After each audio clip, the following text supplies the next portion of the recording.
Hello friends, MJ corner के इस new corner में आप सबका स्वागत है, जिसमें आज आपको मैं इंश्योरेंस की एग्ज़ाम प्रिपरेशन से रिलेटेड कुछ टिप्स देने जा रही हूँ, जो आपके लिए बहुत ही यूज़फुल है। इंश्योरेंस एजेंसी लेने के लिए आपको IC38 का एक छोटा सा एग्ज़ाम देना होता है, जो III की तरफ से कंडक्ट कराया जाता है। III means insurance institute of India. ये एग्ज़ाम मात्र 1 घंटे का होता है। इसमें टोटल 50 क्वेश्चंस होते हैं। प्रत्येक क्वेश्चन 1 मार्क के होते हैं। इसमें सबसे अच्छी बात यह होती है कि कोई नेगेटिव मार्किंग नहीं होती। आपको पास होने के लिए सिर्फ 50 में से 18 मार्क्स ही लाने होते हैं। अगर आप 17 मार्क्स ही लाते हैं तो भी आपको 1 मार्क्स का ग्रेस मिल जाता है और आप पास हो जाते हैं और आपको लाइसेंस मिल जाता है। इंश्योरेंस एजेंसी या बीमा सलाहकार बनने की सबसे अच्छी बात यह होती है कि इसे आप कभी भी कर सकते हैं। अगर आप जॉब करते हैं तो भी पार्ट टाइम करके ये काम आप कर सकते हैं, और अगर आप नहीं करते हैं या फुल टाइम करके भी इस काम को करते हैं तो भी आप इसे कर सकते हैं। इसमें आपका कोई बॉस नहीं होता, आप खुद के बॉस होते हैं। आप जब चाहे ये काम शुरू कर सकते हैं। जब आपको लाइसेंस यानी कोड मिल जाता है तो आप उस कोड पर एक लाइफ इंश्योरेंस एजेंसी और एक हेल्थ इंश्योरेंस एजेंसी दोनों चला सकते हैं। तो आइए शुरू करते हैं कुछ सक्सेस पॉइंट्स, जिनको पढ़कर और सुनकर ही आप पास हो जाएंगे।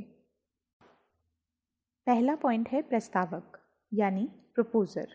प्रस्तावक वो होता है जो पॉलिसी खरीदने के लिए प्रस्ताव रखता है। प्रस्ताव कंपनी के पास रखा जाता है, यानी बीमाकर्ता के पास। प्रस्तावक कोई भी हो सकता है जिसको बीमा चाहिए। प्रस्तावक हम नॉर्मल लैंग्वेज में अगर कहें तो हम कस्टमर को कह सकते हैं, क्योंकि कस्टमर ही प्रस्ताव रखता है कंपनी के पास, उसे ही पॉलिसी चाहिए होती है। नेक्स्ट पॉइंट है प्रस्ताव पत्र यानी प्रपोजल फॉर्म।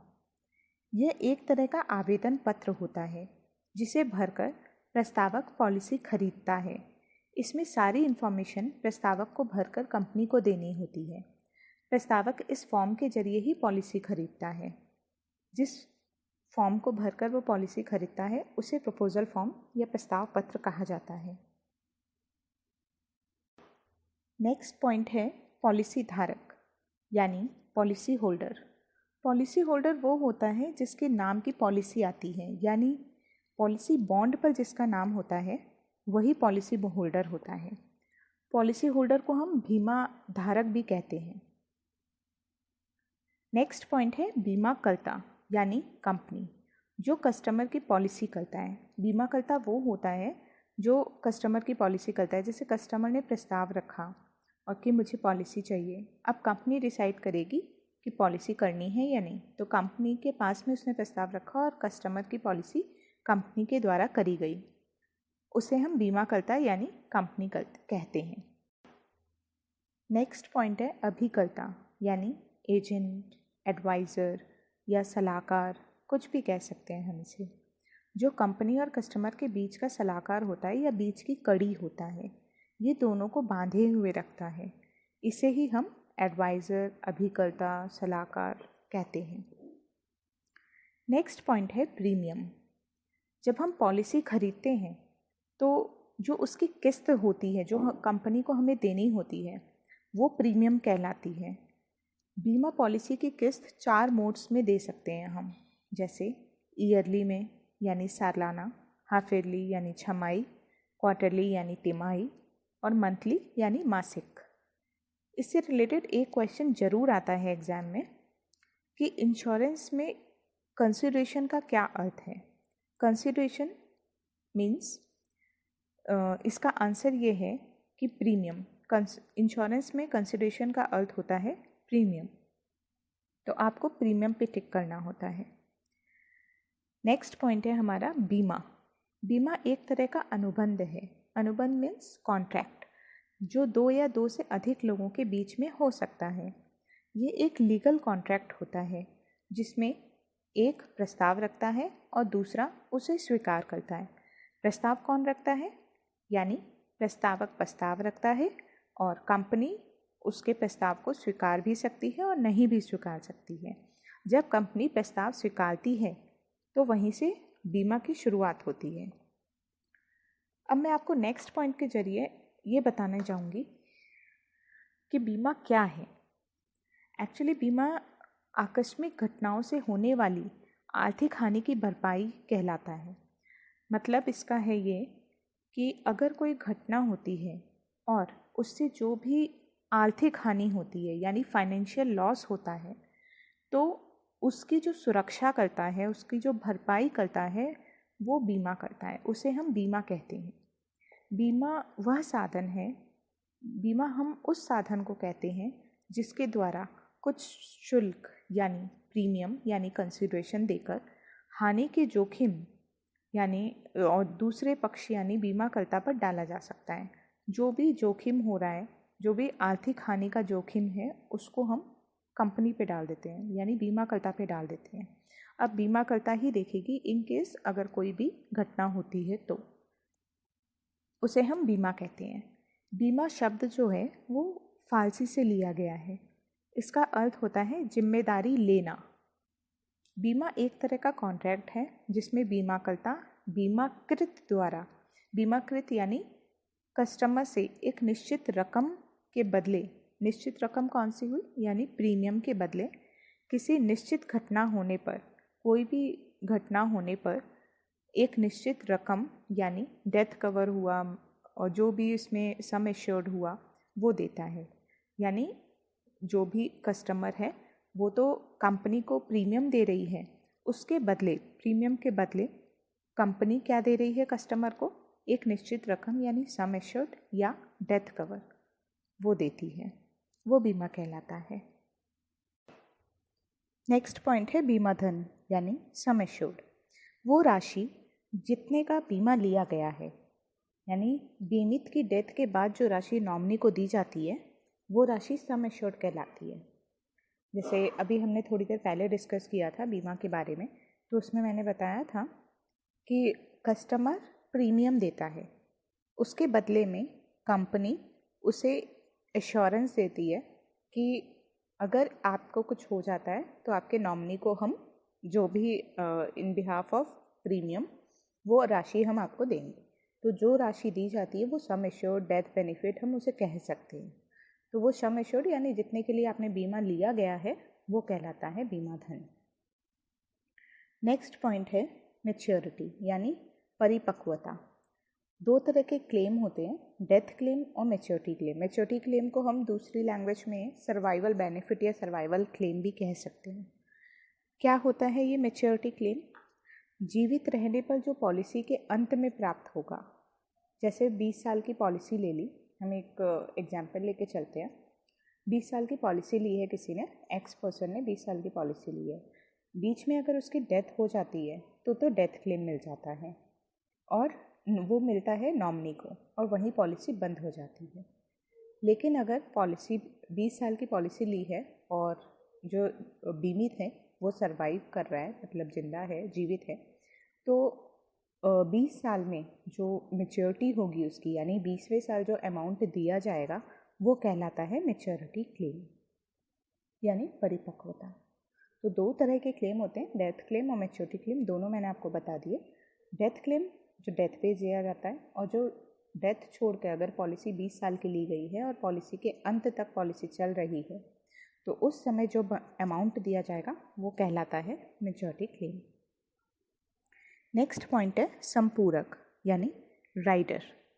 ये किसी भी पॉलिसी के साथ लिया जा सकता है। राइडर क्या होता है कि जैसे हम थोड़ा सा अमाउंट देकर हम ज़्यादा उसका बेनिफिट ले सकते हैं पॉलिसी का। एक एग्जांपल देती हूँ, जैसे हम लोग पिज़्ज़ा लेते हैं, पिज़्ज़ा खाते हैं, तो क्या होता है, हम नॉर्मल पिज़्ज़ा अगर खाते हैं तो हमें वो पड़ता है ऐसे 300-400 का। लेकिन अगर हम मैक्सिकन पिज़्ज़ा ले रहे हैं या फिर कोई भी मार्गरेटा पिज़्ज़ा ले रहे हैं तो वो हमें पड़ेगा 500 का। यानी वही चीज़ हमें मिलती है लेकिन थोड़ा सा अमाउंट हम अर्न करके, यानी थोड़ा सा अमाउंट हम खर्च करके 300 की जगह हम 200 रुपीज़ और दे रहे हैं और 500 में हम मैक्सिकन पिज़्ज़ा खा रहे हैं। तो वैसे ही राइडर होता है कि हम इंश्योरेंस पे थोड़ा सा अमाउंट और देकर हम ज़्यादा बेनिफिट अर्न कर सकते हैं। 5 तरह के होते हैं। जैसे एक एग्जांपल लेती हूँ मैं, एक्सीडेंटल डेथ बेनिफिट राइडर। ये क्या होता है कि अगर पॉलिसी 20 साल की ली गई है और एक्सीडेंटल डेथ बेनिफिट राइडर उस पॉलिसी के साथ अटैच किया गया है, तो उस पॉलिसी का प्रीमियम बहुत ही कम आएगा, 3000, 2000 बस। लेकिन उस डिपेंड करता है कि कितने की पॉलिसी हो, लेकिन उसके बिहाफ पे पूरा डेथ बेनिफिट, अगर आपका 10 लाख का डेथ बेनिफिट है तो 10 का 20 लाख हो जाएगा, डबल हो जाता है। तो थोड़ा सा हम देकर अमाउंट ज़्यादा लाभ उठा सकते हैं हम, वो होता है राइडर। नेक्स्ट पॉइंट है बीमांकन कर्ता। किसी व्यक्ति पर जितना जोखिम है वो जांच करता है बीमांकन कर्ता, यानी अंडरराइटर। अंडरराइटर कौन होते हैं? किस व्यक्ति पर कितना जोखिम है। जैसे कोई भी पॉलिसी लेने के लिए आता है तो कस्टमर ने प्रस्ताव रखा कंपनी पे कि मुझे पॉलिसी चाहिए। कंपनी के हेड ऑफिस में एक बंदा बैठता है, उसको वो अंडरराइटर कहलाता है। वो व्यक्ति के पास में सारी पॉलिसीज़ रहती हैं। अब वो उन्हें अंडरराइट करते हैं, मतलब जांच करते हैं, इंक्वायरी करते हैं उसकी कि किसको पॉलिसी देनी है और किसको नहीं देनी है। वो डिसीजन जो लिया जाता है वो बीमांकन कर्ता द्वारा लिया जाता है, यानी अंडरराइटर लेता है कि मेरे को इस व्यक्ति को पॉलिसी देनी है या नहीं देनी है। तो पॉलिसी को एक्सेप्ट और रिजेक्ट करने का काम अंडरराइटर करता है। ये क्वेश्चन ज़रूर आता है एग्ज़ाम में कि पॉलिसी को अंडरराइट करने का काम, यानी पॉलिसी को एक्सेप्ट और रिजेक्ट करने का काम किसके अंडर में होता है। तो ये काम अंडरराइटर करते हैं और इस प्रोसेस को अंडरराइटिंग कहा जाता है, यानी पॉलिसी की छटाई करना, यानी जांच करना कि किसको पॉलिसी देनी है किसको नहीं देनी है, वो कहलाता है, वो प्रोसेस कहलाता है बीमांकन यानी अंडरराइटिंग। तो दोनों पॉइंट मैंने आपको क्लियर कर दिए। अंडरराइटर कि किस व्यक्ति को पॉलिसी देनी है या नहीं देनी है, वो अंडरराइटर है। और अंडरराइटिंग यानी उस प्रोसेस को अंडरराइटिंग कहते हैं कि पॉलिसी की छटाई करना और जांच करना, वो अंडरराइटिंग प्रोसेस कहलाता है। नेक्स्ट पॉइंट है सर्वेयर, जो दुर्घटना मामलों की जांच करके रिपोर्ट बनाते हैं दावा निपटाने के लिए, उन्हें सर्वेयर कहते हैं। जैसे आपने सुना होगा, हम जैसे बाइक वगैरह का इंश्योरेंस करवाते हैं तो उस केस में क्या होता है कि अगर इन केस बाइक का कोई एक्सीडेंट हो जाता है तो कुछ लोग आते हैं वो चेक करने के लिए कि एक्सीडेंट हुआ है तो क्या डैमेज हुआ है क्या नहीं डैमेज हुआ है। तो जो देखने के लिए आते हैं कि क्या चीज़ सही है क्या चीज़ नहीं है, वो कहलाते हैं सर्वेयर। सर्वेयर हमेशा क्लेम सेटलमेंट के लिए ज़रूर आते हैं। क्लेम सेटलमेंट होने से पहले वो देखने के लिए ज़रूर आते हैं। तो डेथ क्लेम होती है या फिर बाइक वगैरह में होती है तो क्लेम देखने के लिए आते हैं। डेथ क्लेम के केस में कैसे आते हैं कि इन केस, वैसे तो अगर नॉर्मल डेथ हुई है तो कोई इशू नहीं है। इन केस अर्ली डेथ होती है, अर्ली डेथ का मतलब ये है कि जैसे पॉलिसी ली है और with in 2 to 3 years he उसकी डेथ हो गई, तो सर्वेयर आएंगे चेक करने के लिए कि जेन्युइन डेथ है या नहीं। इन केस अगर जेन्युइन डेथ होती है, कोई प्रॉब्लम नहीं होती है, तो पॉलिसी का जो भी क्लेम होता है डेथ क्लेम, वो नॉमिनी को दिया जाता है, लेकिन सर्वेयर की रिपोर्ट लगाने के बाद। नेक्स्ट पॉइंट है IRDA, insurance regulatory and development authority. Hindi में इसका मतलब है बीमा विनियामक एवं विकास प्राधिकरण। ये कौन होते हैं? ये एक ट्रस्ट होता है, ट्रस्ट के जैसे काम करते हैं। जैसे आपने सुना होगा जितने भी बैंक्स हैं, बैंक्स के ऊपर कौन वर्क करता है कि रेगुलेट करता है, एक रेगुलेटरी है ये IRDA। जैसे बैंक के ऊपर RBI है, रिजर्व बैंक ऑफ इंडिया, वो वर्क करती है। RBI अगर कोई भी नियम निकालती है तो वो जितनी भी बैंक्स हैं उनको फॉलो करना होता है। जो भी रेगुलेट करती है, सारी बैंक्स को रेगुलेट करती है RBI, वैसे ही सारे इंश्योरेंस कंपनीज़ को रेगुलेट करती है insurance regulatory and development authority यानी IRDA। जैसे शेयर मार्केट कंपनीज़ हैं, उन सब के ऊपर कौन है, उनको कौन रेगुलेट करता है? शेयर मार्केट कंपनीज़ यानी सिक्योरिटीज़ कंपनीज़ को SEBI करती है, securities exchange board of India. वैसे ही इंश्योरेंस के ऊपर IRDA है। जितनी भी इंश्योरेंस कंपनी मार्केट में चल रही हैं, 24 कंपनीज अभी रनिंग में हैं मार्केट में लाइफ इंश्योरेंस की, तो उनके ऊपर IRDA है, यानी जो भी नियम पारित करेगी अगर IRDA, वो सारी इन कंपनीज को मानना ही पड़ेगा। नेक्स्ट पॉइंट है ग्रेस पीरियड यानी अनुग्रह अवधि। ये क्या होती है? पॉलिसी की किस्त निश्चित तारीख में नहीं देने पर अतिरिक्त अवधि दी जाती है। क्या होता है ये? जब हम पॉलिसी लेते हैं कोई भी पॉलिसी, तो उसकी एक ड्यू डेट होती है, मतलब आपको इस दिन पॉलिसी का प्रीमियम पे करना है। अगर हम उस दिन बाय मिस्टेक हम भूल गए या कोई भी कारण हो गया या हम नहीं दे पाए, तो उसके लिए कंपनी क्या करती है, कंपनी ड्यू डेट के बाद में थोड़ी सी एक पीरियड रखती है, एक अवधि रखती है कि आप अगर ड्यू डेट पे प्रीमियम नहीं पे कर पाए हैं तो आप ग्रेस पीरियड में भी प्रीमियम को पे कर सकते हैं। कैसे कर सकते हैं? अगर आपकी पॉलिसी ईयरली मोड पे चल रही है या हाफ ईयरली मोड पे चल रही है या क्वार्टरली मोड पे चल रही है, तो आप 1 मंथ का ग्रेस पीरियड दिया जाता है। पॉलिसी की अगर डेट है 15 जून की और वो पे करनी है, तो 15 जुलाई तक आपके पास में ग्रेस पीरियड, 14 जुलाई तक आपके पास में ग्रेस पीरियड रहता है कि आप अगर 15 जून को भूल गए हैं या नहीं पे कर पाए हैं, तो आपके पास में 14 जुलाई तक का टाइम है, आप उसे पे कर सकते हैं ईयरली के मोड में, ईयरली, हाफ ईयरली या क्वार्टरली मोड में। नेक्स्ट पॉइंट है व्यपगत मीन्स लैप्स।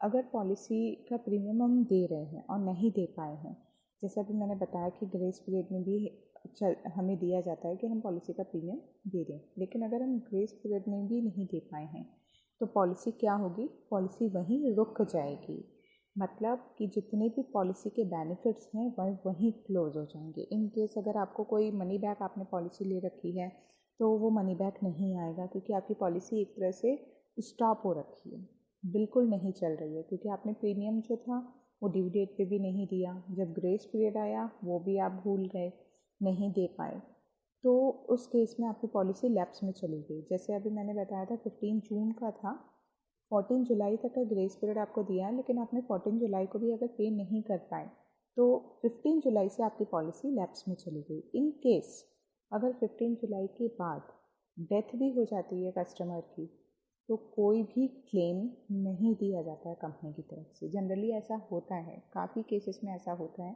और क्वेश्चन भी आता है कि लैप्स पॉलिसीज़ के केस में पॉलिसी अगर लैप्स हो गई है और दावा निकला है, मीन्स डेथ क्लेम हुआ है, तो क्या कंपनी उसको बेनिफिट देगी या नहीं देगी? तो क्वेश्चन आता है ये। जनरली ये होता भी है क्योंकि ग्रेस पीरियड निकल गया, उसके बाद में आपसे पूछा जा रहा है और प्रीमियम नहीं दे पाए हैं, तो फिर उस केस में लैप्स में चली गई पॉलिसी और कोई भी दावा, कोई भी क्लेम आपको नहीं दिया जाएगा। तो इसीलिए बोला जाता है कि हमेशा अपनी पॉलिसी को जो है वो चालू रखिए, चलते रहनी चाहिए आपकी पॉलिसी, लैप्स में मत डालिए। यानी आपका जब ड्यू डेट है तब आप प्रीमियम प्रॉपरली पे करिए, अगर ड्यू डेट पे नहीं कर पाए हैं तो ग्रेस पीरियड तक आने तक आप ज़रूर पे करिए, पॉलिसी को लैप्स मत होने दीजिए। लैप्स के केस में आपको कोई भी बेनिफिट नहीं दिया जाएगा। इन केस अगर डेथ भी हो जाती है तो कोई क्लेम नहीं होगा। आपने मान लेते हैं 10 ईयर्स की 20 ईयर्स की पॉलिसी थी और 10 ईयर्स तक प्रीमियम पे किया, पर 11 ईयर्स में नहीं कर पाए और 11 ईयर्स जो पॉलिसी को थे तो डेथ हो गई, तो आपकी जो 10 ईयर्स के प्रीमियम है ना वो सारे चले जाएंगे, क्योंकि आपकी पॉलिसी चालू नहीं है, लैप्स में पड़ी हुई है। तो ये बहुत बड़ा पॉइंट होता है, अपनी पॉलिसी को आप लैप्स में न डालें। नेक्स्ट पॉइंट है रिवाइवल यानी पुनर्जीवन।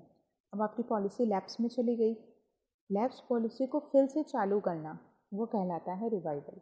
अब आपकी पॉलिसी लैप्स में चली गई और आपको 6 महीने, साल भर बाद में फिर याद आई, 11th ईयर पे आपकी पॉलिसी लैप्स में चली गई थी और मान लेते हैं डेथ नहीं हुई है, लेकिन अगर आपको याद आई कि हाँ 12th ईयर चल रहा है मेरा और मैंने लास्ट ईयर प्रीमियम नहीं पे किया था, इन केस अगर मेरे साथ कुछ हो जाएगा तो फिर दिक्कत हो जाएगी, तो उस केस में क्या होता है, कंपनी दोबारा आपकी पॉलिसी को चला देती है।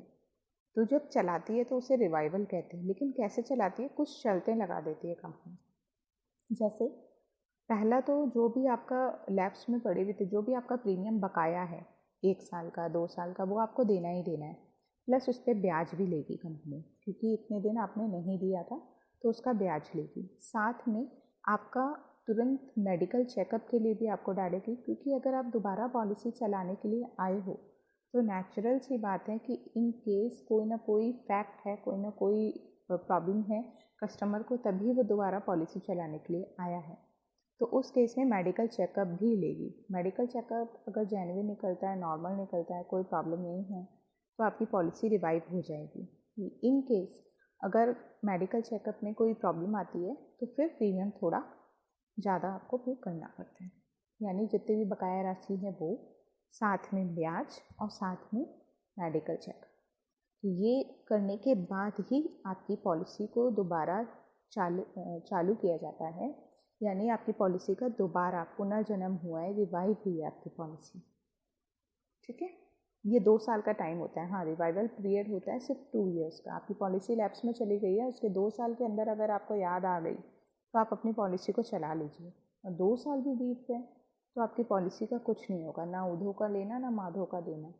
ना कंपनी आपको भूल जाएगी और आप कंपनी को भूल जाइए। जितने भी आपने प्रीमियम दे दिए हैं वो सब चले जाएंगे। तो कोशिश यही करिए कि इन केस अगर पॉलिसी लैप्स में भी चली गई है तो आप रिवाइवल पीरियड में अपनी पॉलिसी को ज़रूर चला लीजिए। क्वेश्चन ये आता है कि रिवाइवल पीरियड कितने साल का होता है, तो 2 ईयर्स का रिवाइवल पीरियड होता है। नेक्स्ट पॉइंट है नामिती यानी नॉमिनी। नॉमिनी नेम तो आपने जनरली सुना होगा। आप बैंक खाता खुलवाते हैं तो वहाँ पे नॉमिनी डिटेल दी जाती है, जनरली मांगी जाती है कि आप अपनी नॉमिनी डिटेल दीजिए। तो नॉमिनी का मतलब क्या होता है? नॉमिनी का मीन्स ये होता है कि इन केस आपको कुछ हो गया तो आपके बिहाफ पे कौन उसका उत्तराधिकारी है, कौन उस पैसे का उत्तराधिकारी है, वो नॉमिनी कहलाता है।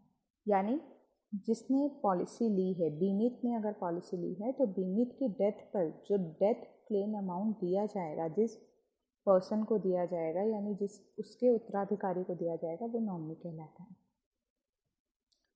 नेक्स्ट पॉइंट है पृष्ठांकन यानी एंडोर्समेंट। जैसे हम पॉलिसी लेते हैं तो जनरली क्या होता है कि हमें मान लेते हैं कि कभी हमें एड्रेस चेंज करवाना है, हमारा एड्रेस चेंज हो गया, हम इस लोकेशन से दूसरी लोकेशन में चले गए हैं। तो उस केस में क्या होता है कि हम एक पेज होता है पॉलिसी बॉन्ड के अंदर होता है एंडोर्समेंट यानी पृष्ठांकन, उस फॉर्म को हमको निकालना है और वो सबमिट करना है एड्रेस चेंज करवाने के लिए, नेम चेंज करवाने के लिए या मोड चेंज करवाने के लिए। पॉलिसी का मोड चेंज करवाने के लिए भी वो फॉर्म काम आता है। मोड मीन्स जैसे ईयरली मोड में है, हाफ ईयरली में है, क्वार्टरली में है, मंथली में है, तो इन्हें मोड्स कहा जाता है। अगर मंथली मोड में आपकी पॉलिसी चल रही है और मंथली से आपको क्वार्टरली या ईयरली करवानी है या हाफ ईयरली करवानी है, तो आपको ये एंडोर्समेंट यानी पृष्ठांकन अटैच करके देना होगा कंपनी को, सबमिट करना होगा कंपनी के पास में। और अगर आपको पता चेंज करवाना है यानी एड्रेस चेंज करवाना है तो सेम यही फॉर्म देना होगा, साथ में उसके साथ एड्रेस प्रूफ लगाना होगा, वो आप सबमिट करेंगे। या और भी कोई भी चीज़ अगर आपको चेंज करवानी है तो एंडोर्समेंट जो होता है वो फॉर्म काम आता है। वो आप सबमिट करने के बाद में आप जिस चीज़ के लिए आपने वो फॉर्म सबमिट किया है वो आपका चेंज हो जाता है। यानी किसी भी चेंजेस के लिए अगर हम यूज़ करेंगे तो हम पृष्ठांकन को यूज़ करते हैं, एंडोर्समेंट को। नेक्स्ट पॉइंट है ग्रहणाधिकार यानी लीन। लीन क्या होता है कि ये एक धारा है जो ज़्यादा रिस्क वाले व्यक्तियों पर लगाई जाती है। ज़्यादा रिस्क वाले मीन्स जैसे पायलट, ड्राइवर, इलेक्ट्रिशियन, इस तरह के जो लोग होते हैं ना, इन पे ज़्यादा रिस्क होता है। क्योंकि देखो पायलट है, ड्राइवर है, इनका काम ऐसा है, इनका जॉब ऐसी है कि इन पे रिस्क रहेगा ही रहेगा। डेथ का रिस्क इन पे बहुत ज़्यादा होता है। तो इस बिहाफ पे कंपनी क्या करती है कि इनकेस अगर कोई, ऐसा नहीं है कि कंपनी इनको पॉलिसी देती नहीं है, पॉलिसी देंगी लेकिन लीन लगा के देंगी। लीन का मतलब होता है ग्रहणाधिकार, कि हम आपकी पॉलिसी को लेंगे तो ज़रूर, लेकिन कुछ शर्तों के साथ लेंगे। कैसे? इन्हें या तो 5 साल तक का प्रीमियम जो है वो और लिया जाता है, 5 साल एक्स्ट्रा प्रीमियम देना होता है, या फिर क्या होगा, क्या इनका जो डेथ बेनिफिट है वो कम कर दिया जाता है कि जो नॉर्मल पर्सन को दिया जा रहा है उसके बिहाफ पे अगर हम देखेंगे, उसके कंपैरिजन में अगर हम देखेंगे तो जो लीन पर्सन होते हैं उनको डेथ बेनिफिट या जो भी इनका बेनिफिट है वो कम दिया जाता है। ये कहलाता है ग्रहणाधिकार। मीन्स अगर पॉलिसी ले भी रहे हैं तो ग्रहणाधिकार के अंतर में दे रहे हैं, यानी पॉलिसी का बेनिफिट आपका कम हो जा रहा है। यानी 5 साल का मेन बेनिफिट कम होता है, या तो आपको प्रीमियम ज़्यादा देना होता है या 5 साल का बेनिफिट आपको कम मिलेगा।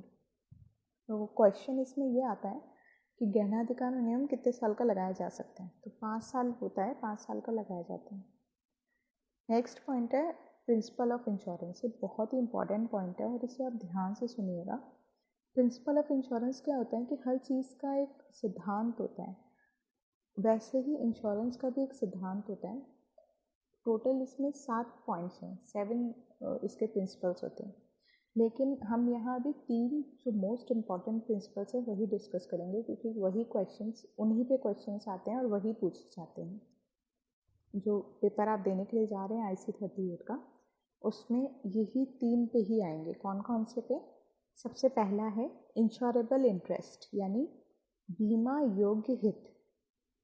क्या होता है बीमा योग्य हित?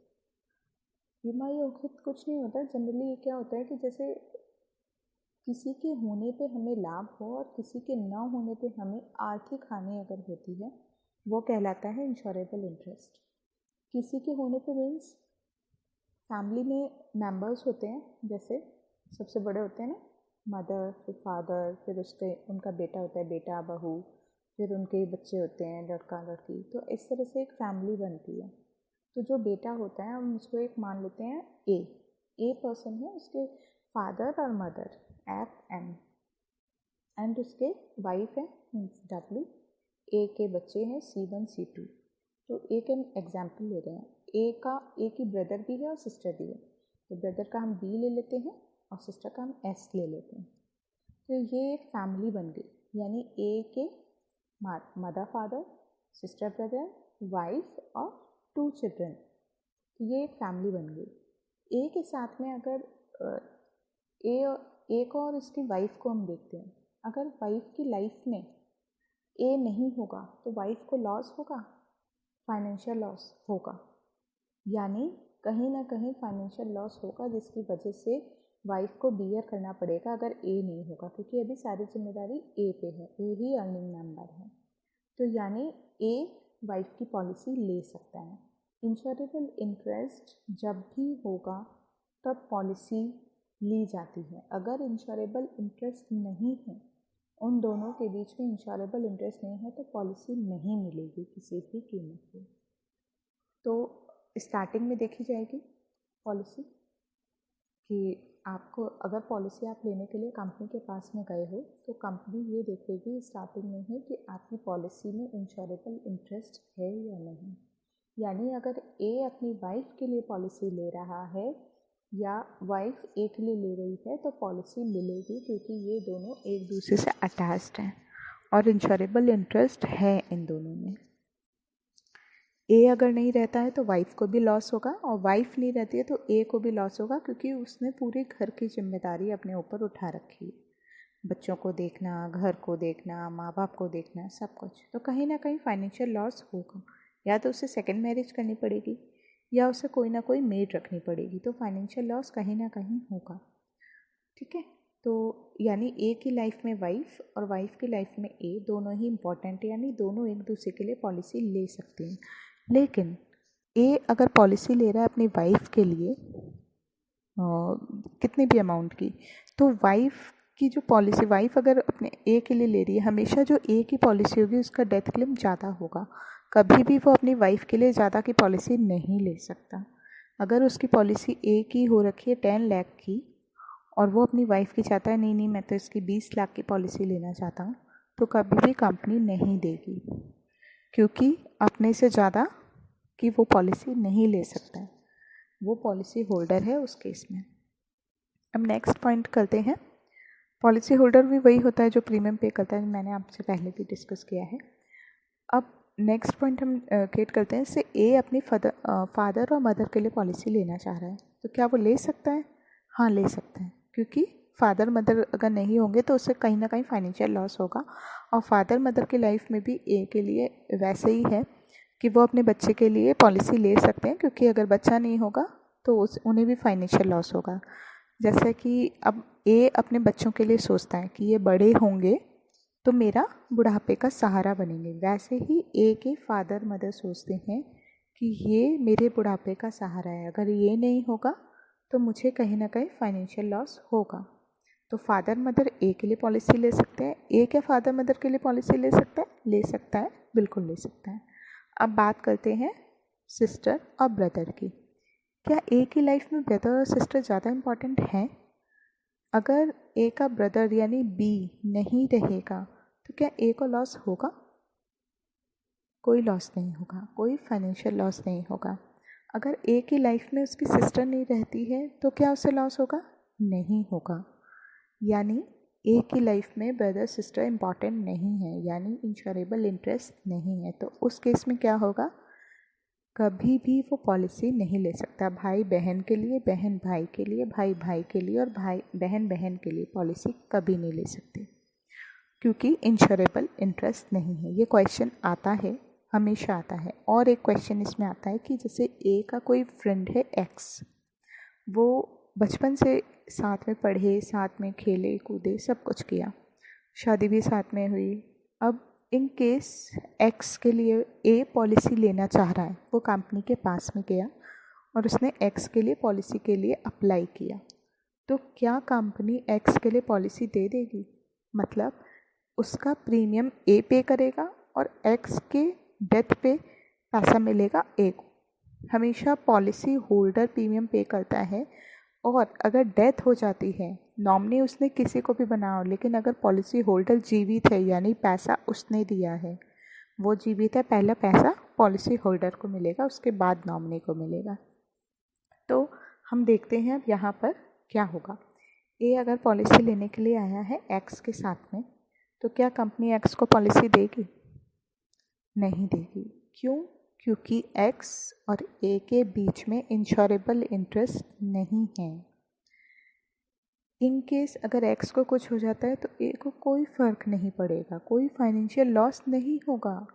वो तो चाहेगा कि मैं इसकी पॉलिसी करवा दूँ और इसका मर्डर करवा दूँ और फिर सारा पैसा मुझे मिल जाए, चाहे वो कितना ही वर्दी क्यों ना हो, कितने ही एक दूसरे पे लॉयल क्यों ना हो।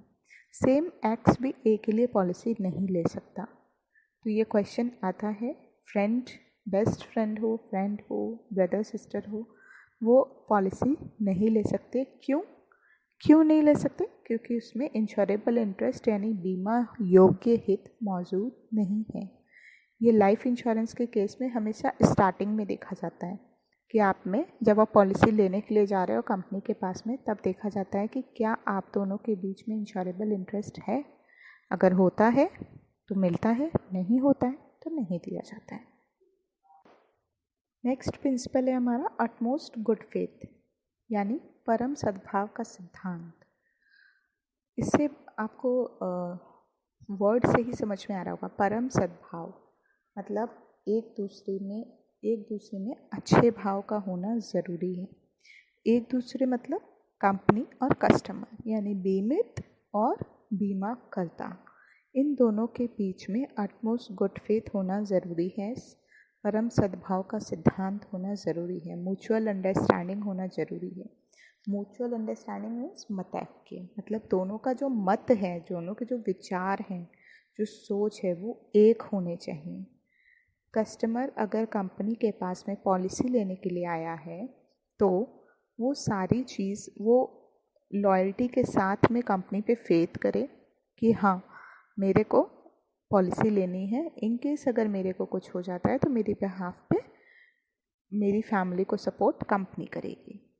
सेम वैसे ही कस्टमर जब आया है कंपनी के पास में तब भी होना ज़रूरी है, और जब कस्टमर ने कंपनी को दी है पॉलिसी तो कंपनी भी यही मतैक्य रखेगी, यही म्यूचुअल अंडरस्टैंडिंग रखेगी कि ठीक है, इन केस अगर तुम्हें कुछ हो जाता है तो तुम्हारे बिहाफ पे तुम्हारी फैमिली को सपोर्ट मैं करूँगी। बस चलते दोनों के भाव एक होने चाहिए, यानी कस्टमर जिस चीज़ के लिए वो पॉलिसी ले रहा है, जिस सोच के लिए वो पॉलिसी ले रहा है कि मेरे को इसलिए पॉलिसी चाहिए, तो वो कंपनी उसे पूरा करे।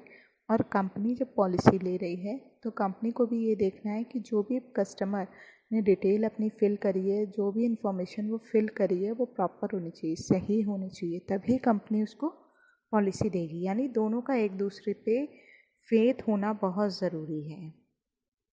अगर कस्टमर स्मोकिंग करता है और उसने फॉर्म में यानी प्रस्ताव में वो चीज़ मेंशन नहीं करी है और डेथ क्लेम आ गया है, इसी वजह से आया, या स्मोकिंग करता है या ड्रिंकिंग करता है या वॉट एवर, उसने कुछ भी उसमें मेंशन नहीं किया और डेथ क्लेम इसी की वजह से हुआ है, डेथ अराइज हुई है इसी की वजह से, तो क्लेम नहीं दिया जाएगा।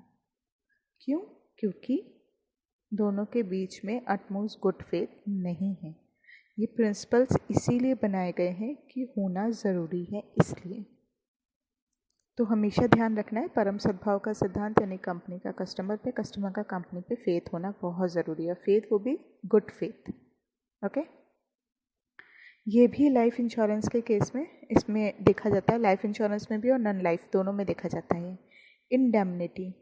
इंडेमनिटी का सिद्धांत ये होता है, ये सिर्फ नॉन लाइफ इंश्योरेंस में देखा जाता है। यानी इंडेमनिटी का मतलब होता है क्षतिपूर्ति।